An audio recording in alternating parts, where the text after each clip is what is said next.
Tout de suite, c'est l'heure de la compile du morning. Ils ont eu un conflit avec leur boss et ils ont fait la une de l'actu tout de suite. C'est la compile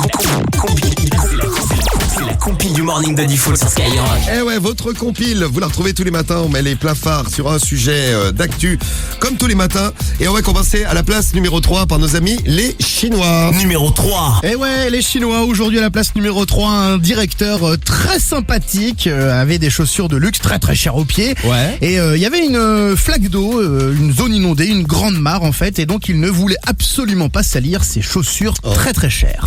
Donc il a demandé à un employé très sympathiquement de le porter sur son dos pour traverser cette zone inondée. Il a été filmé en live, il a été licencié à la demande des actionnaires. L'affaire a fait un énorme scandale en Chine avec cet employé qui portait sur son dos le patron finalement. Très sympa le patron. Mais sympa, comme tout. Comme tout, ouais.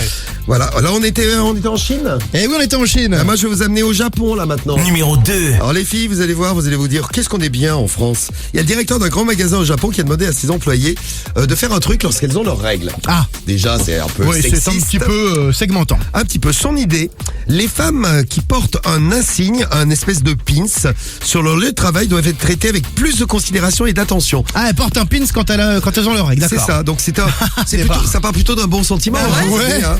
Après, bon, ça t'affiche quand même un petit peu. Hein. Pourquoi On a toutes nos règles. Oui, mais t'es pas obligé de mettre une pancarte, j'ai mes règles. Bah, si, Grave, c'est ouais. tout plus de moi, ouais. Lui, il a une pancarte. Ça permet aux femmes de prendre des pauses plus longues, d'éviter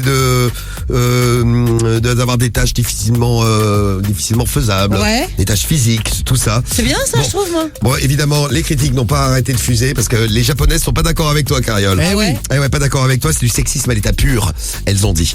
Voilà, il se passe des trucs dans le monde, on découvre ça dans le morning. Et c'est pas fini. Numéro 1.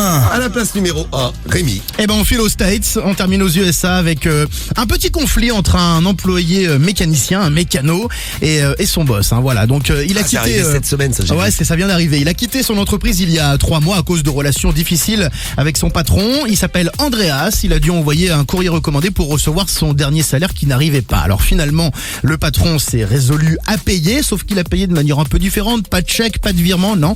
Il a déposé devant chez lui un énorme sac rempli de pièces de 1 centime. Et pour ne rien arranger, ce sac baignait dans de l'huile moteur. Voilà. Avec au milieu, fuck you bastard.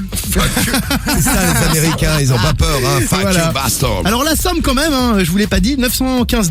Donc $915, ça fait quand même 915 pièces de 1 centime. Ça fait un peu beaucoup, non d'ailleurs plus parce que c'est Oui, pas... plus, plus que ça, ouais. Ouais, je suis très bon en maths. Oui, je suis très bon en maths. Ouais. Alors attendez, on va calculer. Non, laisse on va tomber, pas Rémi. calculer. Laisse tomber, te casse pas. Ça fait beaucoup de pièces. Après avoir compté la somme complète que son patron lui devait, il a tout lavé pour les déposer à la banque parce que finalement, un sou est un sou. Oui, exactement. L'argent n'a pas d'odeur, même Non. dans de l'huile de moteur. C'est ça.